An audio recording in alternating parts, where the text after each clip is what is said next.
Yep. Okay, so my name's Simon McCallum, and I'm presenting with my former PhD student who has now joined the club of being able to be called Doctor. Yeah. Thank you. And the student loan is not too good, but that's okay. That's okay. Yeah. So Russell graduated. You passed your PhD in March. Yeah. So he's freshly minted.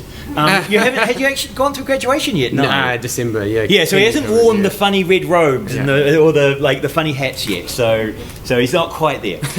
So today I'm going to be talking with Russell about Minigames for mental health. Now this is a project. When I first arrived back in Wellington 4 years ago and started working with the team up at Victoria University, one of the collaborators, Terry, she came down from Auckland. She'd worked on Sparks, and so I have an interest in mental health. She has an interest in mental health, and so we started collaborating. I've done work with mild cognitive impairment, ADHD, autism, and so this idea of moving into kind of health and serious games and looking at where we could go in developing games that have meaningful impact for society. So yes, I'm Simon McCallum. So I started teaching at Otago. I then went to Norway in NTNU and came back to Victoria. And so I've been teaching games for about 18 years. So I'm one of the old men of this field. And Russell here is? Yeah, so I'm an educational psychologist. So the main thing around education is kind of we get to work across different contexts. So instead of just working in a one-to-one therapy session, we get to work across home, school, community. And so I was really interested. I've been working as a psychologist for about 4 or 5 years. And I was really interested in kind of scalable and engaging solutions to mental health and behavior. So perfectly led to Simon and Terry being my supervisors. And it was really just out of kind of necessity because I realized and acknowledged that a lot of kind of psych theories and therapies that we use, some of them are really useful, but not always the engagement is there for young people. So again, gravitating towards Simon and Terry's work, and that was where kind of the PhD began. So mental health, it is a significant issue in society. It's actually got much worse with the pandemic. We're certainly noticing in our first year population at university, we are having a larger and larger number of people with anxiety, people who some of our students have very much lent into isolation. So there's a group of our students who, when given the option to isolate themselves, have thrown themselves into that environment, and now coming back out is very stressful, right? Because they've allowed themselves to kind of get out of practice of engaging with people, right? And once you start going down a cycle of looking at the world and becoming isolated and not having those connections, you start worrying about climate change and the cost of living and social inequality and the world is a bit shit at the moment, right? And so I remember my mother did counselling work for budgeting, for Presbyterian support, and for many of the clients, budgeting advice was useful, but for a group of them, there was no point in giving them budgeting advice because they didn't have money, right? There wasn't enough money, right? So some of the mental health problem isn't a problem that you have because you can't cope with reality. It's that reality is actually shit. And so we do actually have to solve a whole bunch of the real problems that are out there. And so not all of it needs to be on the individual.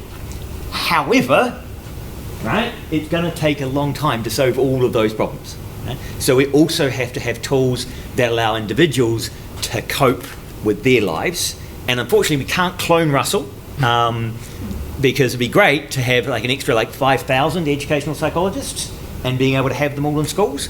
That'd be fabulous, but we can't do that. And so we need to find these other ways of managing with things. And so we looked at, what do people actually do when they're stressed?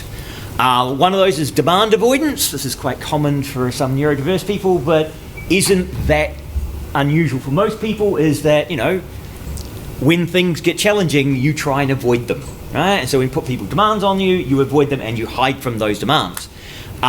People take mental health sick days where they say they're sick, but they're actually just not coping with the day, right?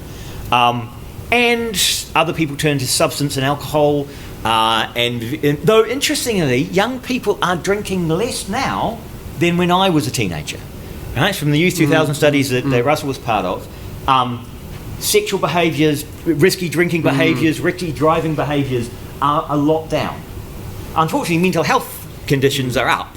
So one solution could have been we advise teenagers to drink more.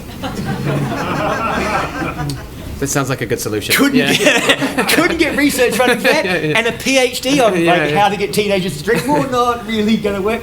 Though I was looking at getting a PhD on, and if anybody's interested in the room, pain relief. And we use VR for pain relief, so we've got people doing VR in pain relief in the health space. We also find marijuana is a pain relief tool, and so marijuana and VR. So do they add or subtract from each other in their pain relieving features? And that's a PhD, right? But, that's why I have two supervisors. Because, He needs someone from health to calm I'm me like, down, so I don't suggest these radicals. But so what we also found is that a lot of teenagers use mental health on their mobile phone. They use mental health apps. And if you look at the things like Abe's Odyssey, Abe's Adventure, it has a Zen mode. He presented at NZGDC in 2018, I believe, and had added a Zen mode for the mental health aspects. Right? So this idea that kids are using their mobile phones to do self-medication. They are finding ways to cope. And so can we get the experience of someone like Russell and bake it into the games and bake those messages in and actually improve the quality of the mini games they're playing. And then you look at who's doing this sort of thing. So Misha did Sparks, which was one of the big games that came out of this. But there are groups working in the serious games in Australia, New Zealand, Games for Health in Europe. I did a lot of work with them. They're still active. Games for Health America has stopped because the health system in America is so broken. But there's also a Facebook page. So there are people working in this area. In-game are working in this area. And if you look, one of the big New Zealand ones is Sparks. If you haven't heard of it, it is done RCT trials. But it's a big game. They tried to kind of do everything. And it works well in the lab, but it's hard to get people to come to the lab and doing it. And when you just put it out in the world, it's like, and being a lecturer, we have this, when I do online lectures, the problem is, and when I'm lecturing normally, I only have to compete with other lecturers. When I'm online, I have to compete with all YouTubers, right? And they're far better than I am in making engaging content. And so when you make serious games, you move out of the, is this better than what the clinic is currently doing, into this, does this actually play as a viable game against what all of you people are making? The answer is no, we're not as good as you, so we have to find other ways of engaging, which is why NutriBlocks was going into schools, so they don't have to compete against games. So they can compete against school, because school is boring. Right? Maybe a bit. So Sparks has moved on to mobile, but this one is 12 years old, and a 12-year-old game is actually quite dated, right? Graphically, visually. The move to mobile, they basically kept all the same assets, and I mean, maybe I'm being a bit cruel, but it does look a wee bit like a student project now, right? Because it just got that feeling of a wee bit like the visuals aren't quite there, and okay, but it's not high-end quality. So finding that where do we get to when we're trying to make these improvements? And so Terry came up with this idea of making smaller games, right? And so Terry and I got together, we came up with this idea. The issue is, rather than making $1 million game, getting $1 million of funding, making one game, having it outdated, make little smaller things and allow them to work together and build a collection of games. So we make one now, and then we'll make another one in a year, and another one in a year, and another one in a year. It's just rolling small versions rather than try and spend 5 years making one big thing and then have nothing for 5 years. And different games for different players. When you make a small game, you can have different themes and have different approaches to teach people about cognitive behavior therapy and those ideas.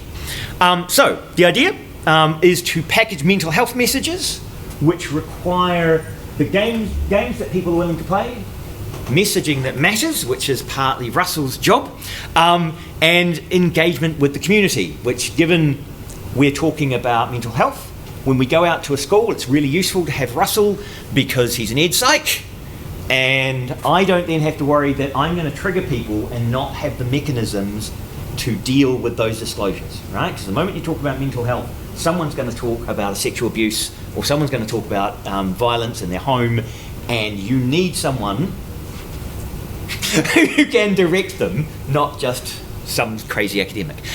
So that engagement was really critical. Now, so what we did is we have this team, so it's Terry Fleming, myself, Russell, and many students. So we've been working with many students, and I've just added another 6 as of a couple of days ago, who are working in Unreal and doing another mental health mini game, because we're rolling it that way. And so we've had a lot of people work on this project. One of the challenging things on working on mental health projects is that many of the people that come to want to volunteer and help have mental health conditions themselves, right? And that's natural, right? Because often you are looking to solve your own problems. And so for some of these, some of our students, they weren't able to finish because they did not have the capacity on top of their workload to get all of the additional stuff done. So managing their mental health is also part of what we had to do during this project.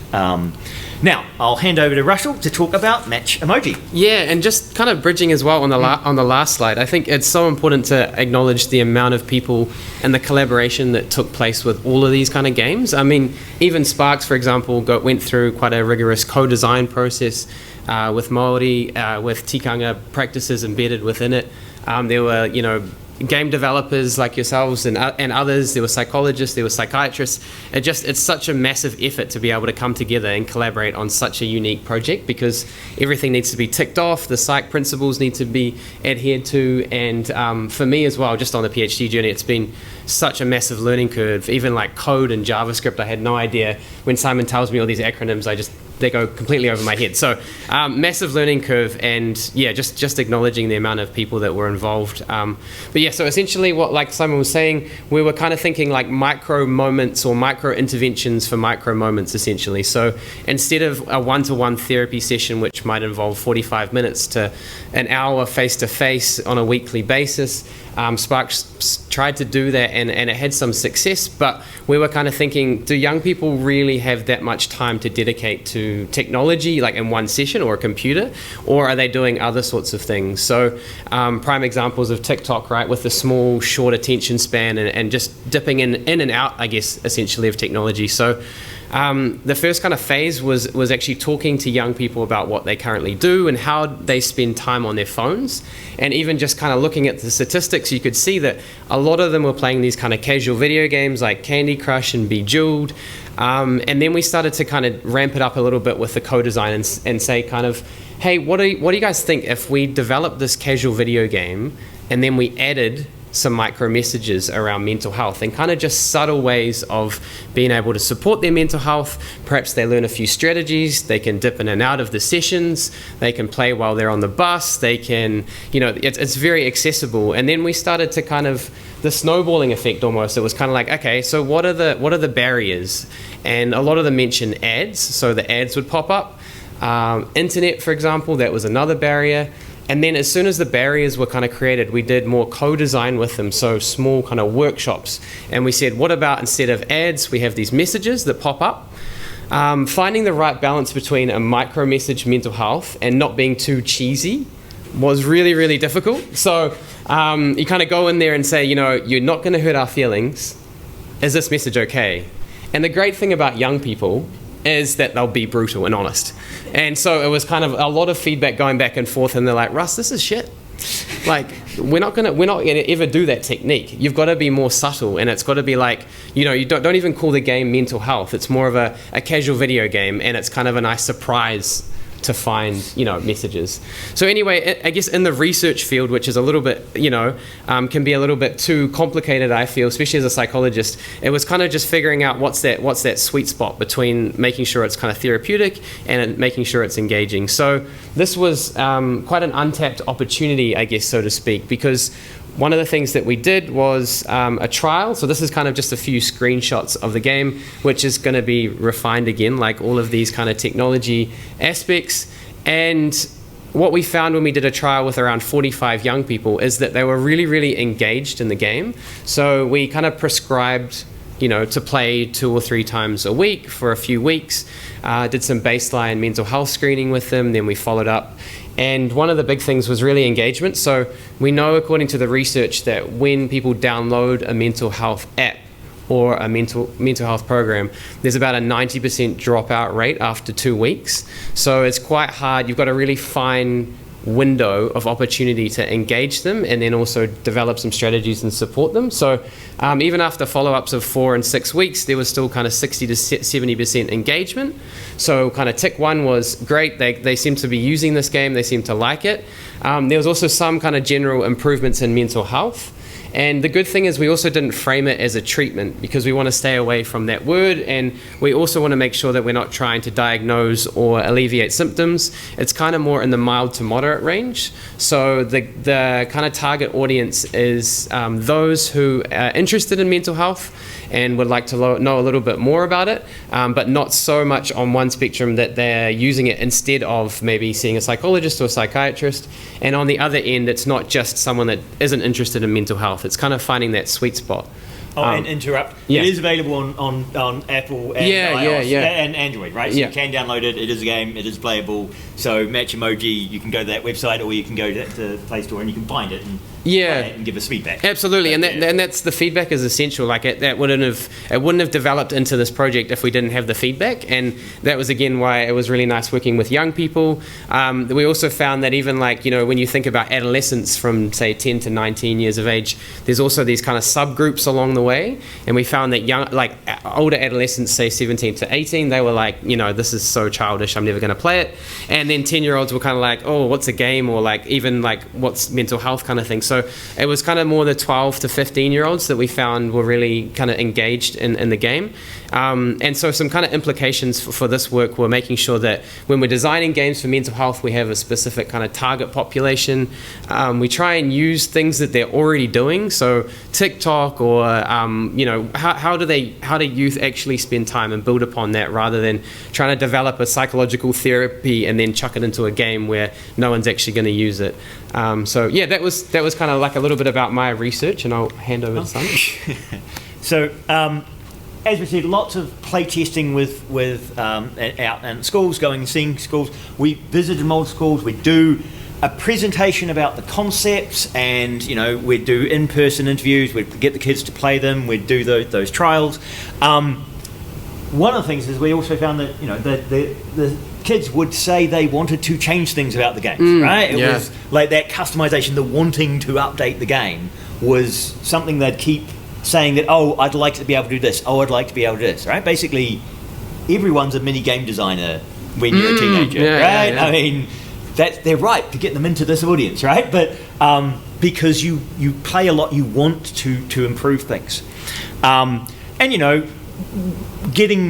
Getting to the point where we had a game, we had multiple starts, we did multiple trials things, we looked at Unity versus JavaScript, we did trials on JavaScript so I could do online development so that so it would be all on web, versus Unity, which is better for mobile, and so lots of those different trials. We tried different game ideas.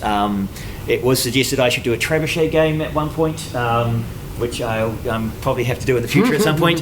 So there were lots of those iterations, and eventually we used professional developers, because with students you only get so far, right? And they all leave, and you can't force them to finish the project. Whereas if you paid somebody money, you can say, hey, we've paid you money, you've got to kind of actually deliver what the contract says, right? So it's great, we get funding, we use students to get all the prototyping, and then we're looking for commercial people to actually finish it off and polish those. However, with that engagement, as I said, meeting with the students, getting the feedback, There are lots of good things about small games, but that feedback, the we want to change the games, is developed into what I would, and I'm going to move quickly through some of the lessons we had about different ways about talking about mental health, because one of the things Russell said, and you can take this on, that when you go to a school and you present mental health as hey, we're talking about mental health and we'd like your help to help us do something about mental health. Right? That is very different to me coming in and saying, so what's wrong with you? Right? That confrontational down the line of, so what's your problem? Right? You have mental health problems. Can you tell me what they are? It's going, no, all of that doesn't work, right? Yeah. But if you come in with a let's work together to help solve these problems, suddenly we're having that, we're standing next to each other looking out at a problem rather than I'm confronting straight on. Yeah. So that idea of changing the narrative around what those mental health messages are was actually quite interesting change. Finding local champions, getting people in the community to actually promote these activities. When you go to a school, you're more likely to find the people around that school are more likely to play your game. Right? That's because you've triggered a kid there and they're keen on it and they'll tell their people about it. Right? So it's that triggering is really useful. So that kind of engagement. And using the creative process as part of the mental health strategy. So although the primary lead here has been making mini games for mental health, the process of making the mini game for mental health can actually help you reflect on what your challenges are. So the creative process may also be part of the solution. So it's not playing the game, it's making the game. That might be key to some of the future of where we're going. So, and we also found like some players just ignored Russell. Yeah. I mean, just jumping in quickly in as well, like some of the feedback was like, what's the coolest mental health tip that you know?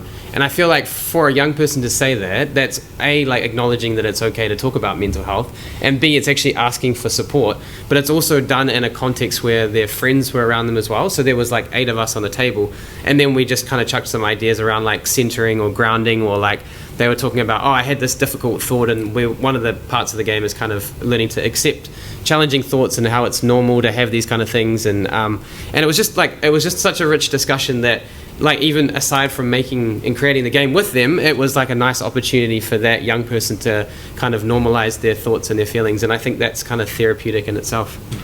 And so one of the things that we're looking at that came from that, and this idea of customization, was looking at, and that's what we're currently moving into, is looking at hyper-localization. Right? So one of the challenges of being a middle-aged white man is that when I go out and give people advice about how they should think, doesn't always go well, right? Not everybody uses my language. Not everybody uses what I find aesthetically pleasing. And it's not that you can just build an English language version and a Te version, because there isn't just one Te, right? There are dialects. Different regions have different ways of forming sentences. They have different cultural norms. They have different ways of thinking about their connection to the motu. So that mana whenua, they are different in different iwi. And so rather than just doing a Te Reo version, we were looking at saying, well, can I combine that desire in schools to make changes, this idea that the mental health discussion is a useful one to have, and building local content to build and use either Unity or Unreal, or you can do it natively as well, use the asset bundling mechanisms within Unity to create a pipeline for those students to create their own assets and their own language, which satisfies the same mental health goals, follows that cognitive behavioural therapy goals, and we say to them, hey, look, you're going to have to learn about mental health to write the right words.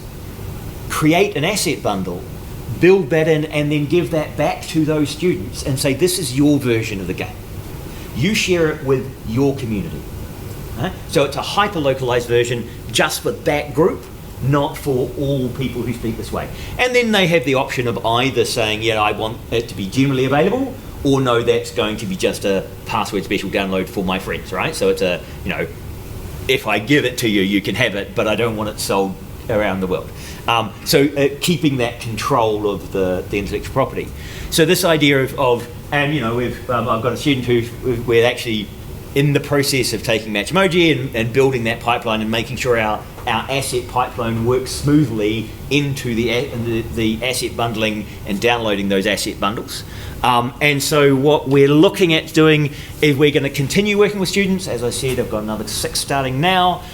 We are part of a digital mental health community up at Victoria University. We've just got some startup funding for that. So the university is invested in spending more money on Russell and also on several other students to build our capability to do mental health.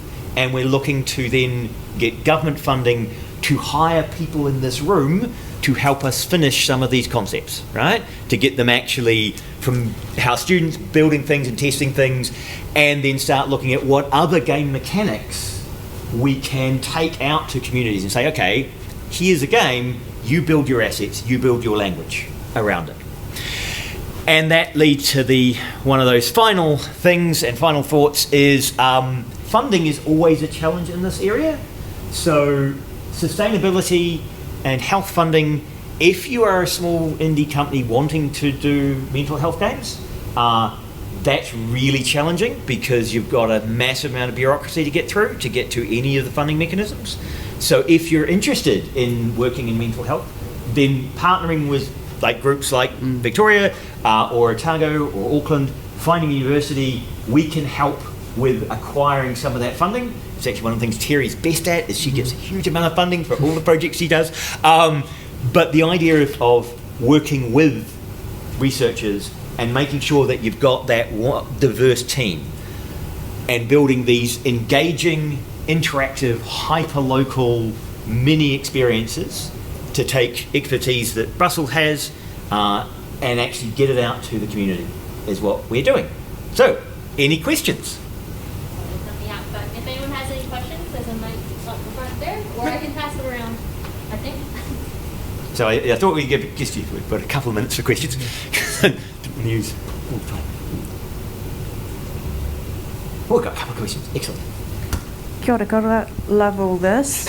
We should talk more. Just like to say, HitLab NZ's doing some awesome serious games too. Yep. Coming out. Yep. So awesome, love it. Just wondering if you know anything about accessibility and device ownership in kids out there rather than in Wellington, sort of that age group that you're talking about, in terms of what sort of formats should we be looking at making these interventions and games, whatever. What's going to be the most accessible? Do kids have mobile games in Gisborne, basically?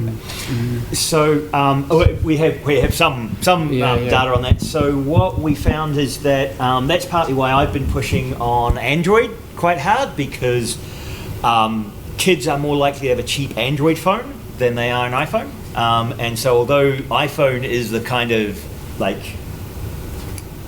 more normal way for a bunch of game developers to develop because it's the one where the market and money is, if you're looking to reach those disconnected communities, you've got to have coverage for Android, and you've got to work with old Android phones, right? So we've been trying to make sure that nothing we're doing requires anything kind of relatively new in the hardware.